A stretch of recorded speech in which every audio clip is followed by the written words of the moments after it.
लूका 24 वचन 1 से लेकर के 12 आयत तक हम आपके लिए लूका 24 अध्याय 1 से लेकर 12 तक। परंतु सप्ताह के पहले दिन बड़े भोर को वे उन सुगंधित वस्तुओं को जो उन्होंने तैयार की थी, सुगंधित वस्तुओं को जो उन्होंने तैयार की थी लेकर कब्र पर आई। चलिए आगे। और उन्होंने पत्थर को कब्र पर से हटा हुआ या लुढ़का हुआ पाया। सही है? ओके। चलिए 3, भीतर जाकर प्रभु यीशु की लोथ ना पाई। और जब वे इस बात से आश्चर्य हो गए थे तो देखो 2 पुरुष झलकते वस्त्र पहने हुए अर्थात स्वर्गदूत आकर उन स्त्रियों के पास खड़े हो गए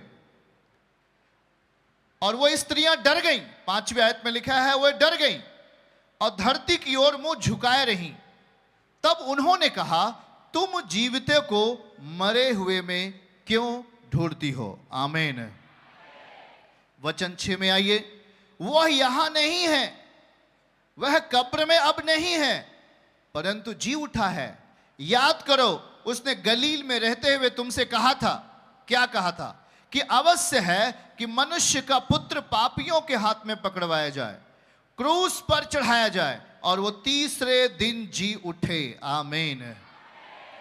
आगे। और तब उसकी बातें उनको याद आईं। आगे 9 आयत में लिखा है कि वे और कब्र से वो स्त्रियां लौटकर उन्होंने चेलों को बताई। आपको याद है? अभी चेलों को बताई। और फिर जिन्होंने 9 आयत को पहले पूरा पढ़ने दीजिए। उसके बाद कब्र से लौटकर उन्होंने उन 11 को और उन सबको ये बातें कह सुनाई। आगे पढ़िए 10 में आइए। अब जिन्होंने प्रेरितों से बातें कही वे मरियम मगदलिनी, योआना, याकूब की माता मरियम और उनके साथ और स्त्रियां भी थीं। हालेलुया।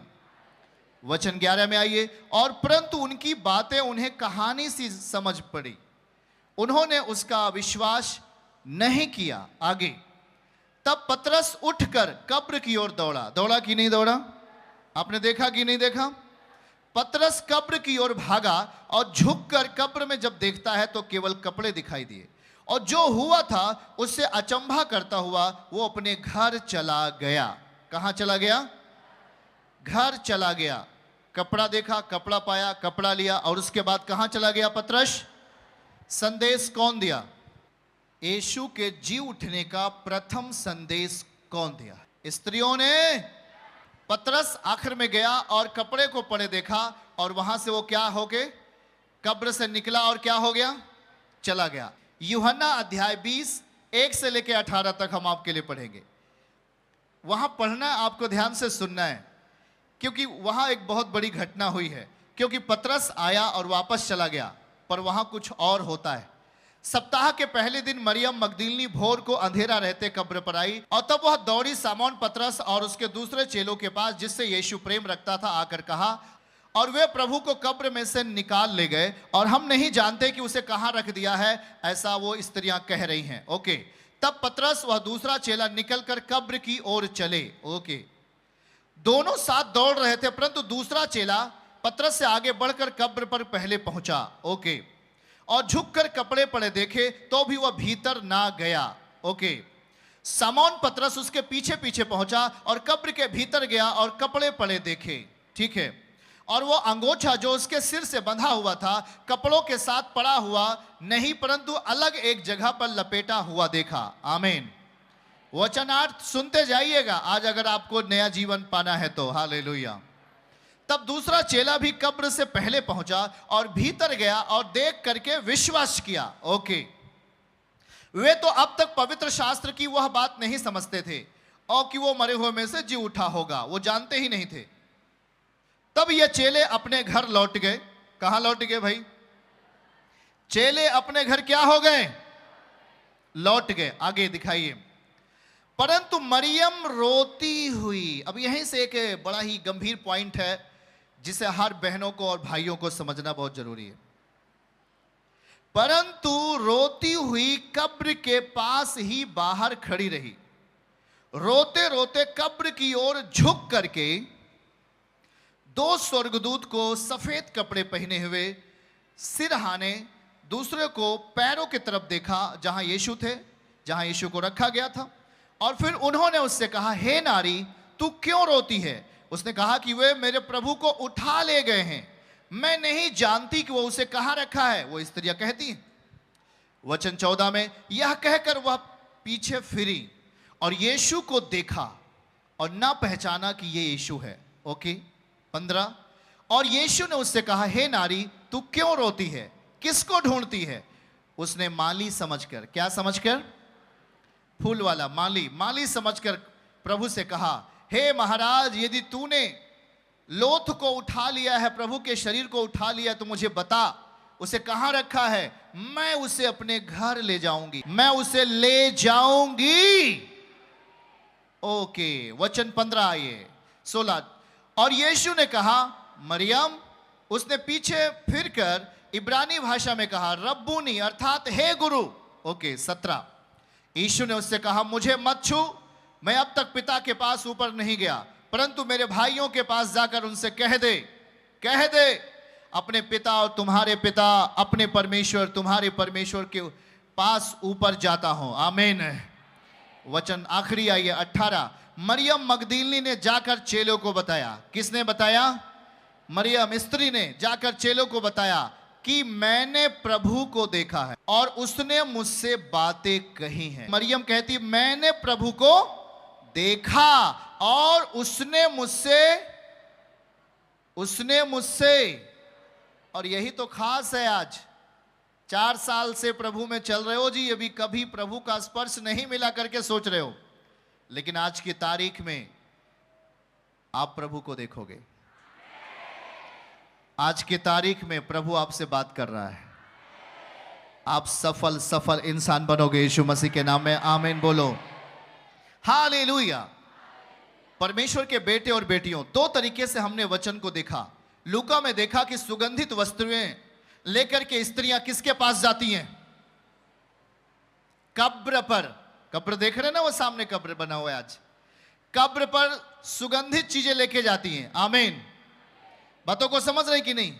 और फिर यूहन्ना में देखा कि हाँ, सब स्त्रियां सुबह सुबह यीशु मसीह के कब्र पर जाती हैं, लेकिन वहां जाने के बाद क्या देखता है कि कब्र का पहरा क्या है, कब्र का जो पत्थर है वो क्या है?